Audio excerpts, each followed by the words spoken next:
Hi, everyone. I just wanted to go over a little bit about the reframing the question chapter that you guys read for today. I really want to emphasize this particular chapter, which is why it's a step in our class tonight, because it is so important for us to help teams and to help families really identify what they're looking for. So I love this chapter because it gives you through the lens of Ryan, Barbara, and Sally, and those three situations that you might have encountered.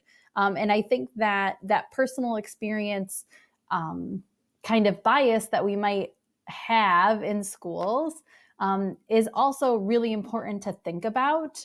And I kind of have interesting perspectives because there's also a sense that if the team will use it and if the team is familiar with that particular type of device and not necessarily with AAC, but if they will actually use it, then is it something that we should explore?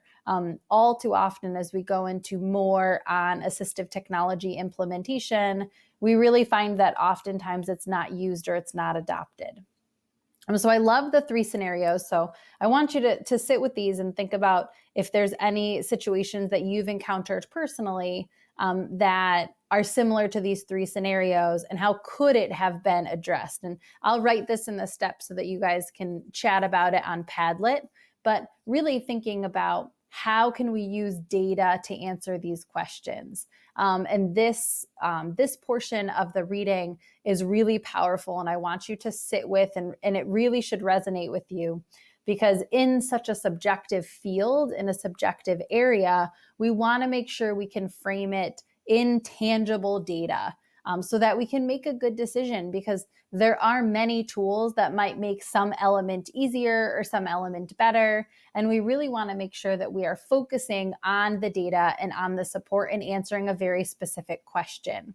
And so it really does kind of require some maneuvering for you and for the team while you're working with them and answering the questions. And in future steps in this particular module, you'll talk about the intake paperwork. And that's something where you want to ask the questions so that you can reframe the question to then identify, all right, what are we actually looking for? Is it more writing? Is it more efficient writing? Is it accurately spelled writing?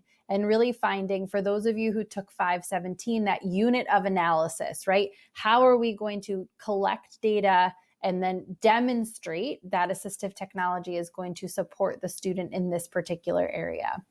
So I really kind of wanted to pull this out. I hope this reading was helpful for you. It really does. We often, in referrals for assistive technology evaluations, we cast a very wide net, right? Teams are like, will anything help this student? And we really want to be able to narrow it down, because there can be so many options, and you want to make sure that you're making a purposeful recommendation that will directly impact the student's ability to improve, maintain, or increase the functional capability of the student.